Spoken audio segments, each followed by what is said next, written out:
Hello everyone, welcome to Canteen Cup. My name is Scott. How's everybody today? Looks like we have a little break in the weather. Past couple days it at least hasn't been raining. My ground is drying up a little bit. Did get some work done. Let me reverse the view here a little bit. If you look over there, that's what I've been doing all week. Me and my little tractor, and those are logs from my property, and I'm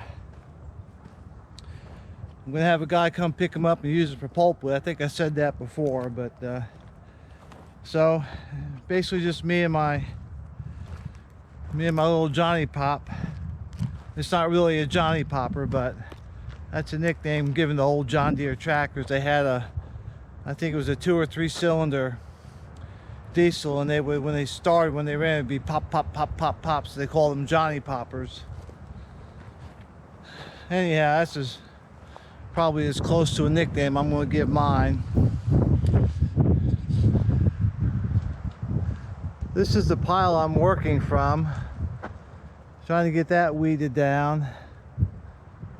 Then I'll probably go to that pile, and then maybe to that pile. A lot of work to do, but it's still better than me trying to chop these trees down individually and try to dig up the stumps. When they cleared my property, they picked up all the stumps. I'm grateful for that. So today is maintenance day. In the Army we used to call it PMCS. I forget, it's preventive maintenance and corrective actions or something like that, but I'll give you a look over my tractor. It's had a pretty good workout. I'm definitely using it at its capacity. You can see it's gotten quite dirty. But it needs a service. I've got about 30 hours on it. I think I should have done a service at 10, but I was thinking I had more time than what I did, so now I have to go back through and cover everything up to 30 hours, which is really I only missed one inspection, so I'll get that taken care of today, and then she'll get a bath. It's important. It's important to keep your machinery running, and the little money you invest in it now will save you big bucks later on. Tractors in general don't need a whole lot of maintenance, but you gotta check them, you gotta go over them, and they'll last longer. So when you buy a tractor, think about what it's going to take to maintain it. I had to go out today and buy a big torque wrench because a lot of these bolts need to be torqued, and I didn't have a torque wrench. But I've got grease, and I've got oil, I've got coolant, I've got everything else I need. So make sure, even though you're doing all the hard work, take care of it. I will tell you one story. Back in 2004, I bought a 2005 Ford Focus station wagon. And I bought it because the job I had required lots of driving, and I needed a car that got better gas mileage.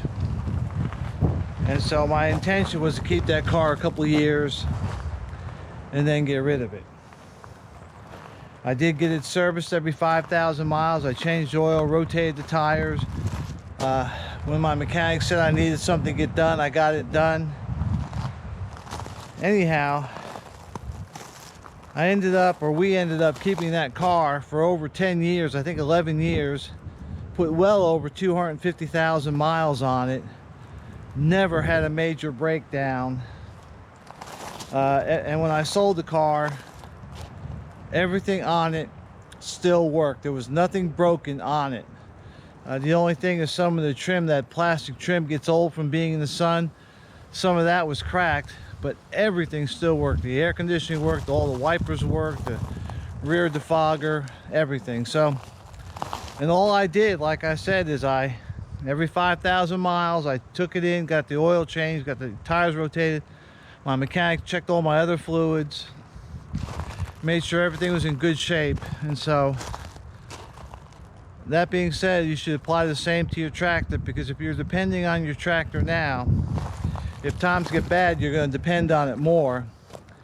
And it's better to keep it in service and serviced now while you can, because when things go bad, you may not be able to perform all the services. So you want to go into a bad situation with your equipment operating at the best it can. Anyhow, that's all I got for now, and I'll report back after the end of the service and tell you what I found, and maybe show you a clean tractor. So we'll see you later. Alrighty, well, there she is, hosed down a little bit, knocked all the dirt off, did all the PMCS, and while I was working on it, I figured out what that meant. It is preventive maintenance, checks, and services. And so I have just done I've got about 31 hours on the machine. I just did the 10-hour inspection. Bad on me. But really, I thought that I had more time. I thought the first service was around 20, and I was in there. However, I got it done. Everything's in good shape. I had to add a little hydraulic fluid, transmission fluid. I had to add a little water to the radiator. Put some air in the tires. And that's about it. One thing I discovered, that the tires I have on the front take a higher pressure than I thought. I think I had them at 30 something, and really they should be like at about 49, so I corrected that. See what happens when you read the manual. All right, let me turn this around a little bit. There we are. So let's talk about things I discovered. I was going to pressure wash the tractor today, but when I pulled out my pressure washer, I had remembered that last year when I was getting ready to move and I was pressure washing the driveway to make it, presentable to sell for buyers to look at, that I had burned a hole on the muffler in my high pressure hose. And with all the move and everything, I had forgotten it. And so when I pulled it out today, it dawned on me that I did not have the capability to pressure wash. The other thing I discovered is in torquing bolts, and I'll show you these. Let's see.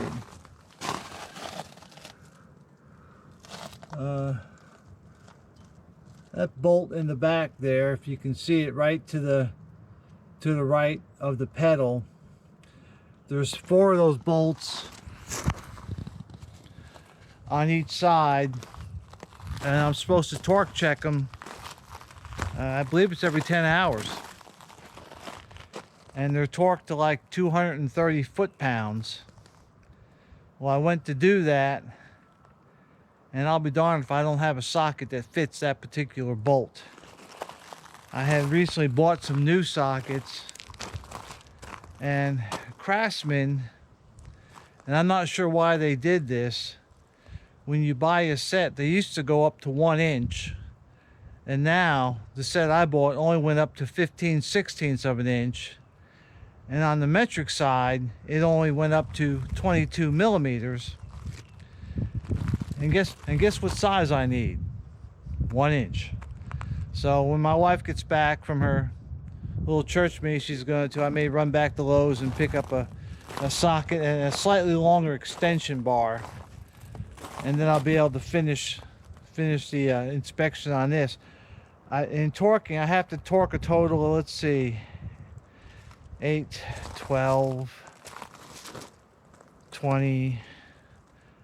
There's a total of about 28 bolts I have to torque, and probably about half of them moved at least some, and so it was good that I went through and retightened those bolts to the proper torque. You know, when you get your tractor, whether you buy it used or new, try to get the manual for it and then read the manual. Don't do like I did and wait too long, but perform the services on your tractor. Like I said earlier, that's how you make it last. You know, there's a lot of people, when they buy a tractor, that they keep that tractor, and I've seen tractors 20, 25, 30 years old still in service on the working farms. And part of that, well, number one, they can get parts, but that the farmer or whoever, you know, managing that property takes care of his equipment. So that's probably pretty much it for today. I mixed myself up some more 2-cycle fuel and did a few other little things, but I did accomplish the main thing I wanted to accomplish today, and that was running a service on the tractor. I'm running it pretty hard. I mean, I'm moving some of these logs around. I'm right at the max capacity of the tractor. In fact, there's a lot of times when the hydraulics just won't even lift it. And when I'm dragging it, I have to engage the differential lock. And so my tractor is at sometimes it is at the height of its capacity. However, really what that's telling me is that I probably got the right size tractor, and that is, once I get done doing this one hard job, there probably will not be another job like this, or if I do, it won't be on as great a scale, because I don't plan on, I mean, once I get this land cleared and ready, this will keep me busy probably for 10 years, you know, planting and getting things growing on it. So so my tractor is sized right for my property. The other thing I like about it is because it is under, I believe, 28 horse, mine's a 25 horse. It doesn't use that DEF fluid, and so I don't have to worry about that or any of the other pollution controls. But it's a good tractor. I mean, it surprises me, some of the things I make it do, and it's doing a good job. So that's it for this lovely Saturday. You know, stay safe out there, and you know, don't get all wigged out about the coronavirus, the COVID-19 virus. A lot of epidemiologists I'm reading about are really saying that the actual death rates, when, you know, statistically factored in, it's probably no more than the regular flu. And so I think a lot depends on where you are. If you're in China, it may not be so good, but here in the United States, we probably have a much better healthcare system, and we have more availability of drugs and whatever to treat that stuff. So I wouldn't worry about it. And like I said, the last time I looked at the map, the closest case to me is like in Austin, Texas. I'm in Georgia, and I'm out in the country in Georgia, so I'm not overly concerned about it. However, you know, being vigilant about this and just taking standard precautions. I think I did the things this time that I would probably do for any impending potential interruption of service, except I did buy a few more, you know, cold stuff, and it was my normal stuff. So it's, if it don't get used this year, I'll probably use it next year. So it's not like I bought extra that's going to go to waste. So that's pretty much it. You all have a good weekend. For those that are observing the Sabbath today, shalom and peace to you. Enjoy your day. For those like me that enjoy it tomorrow, I hope you have a great day. So everybody stay safe and stay secure. We'll see you.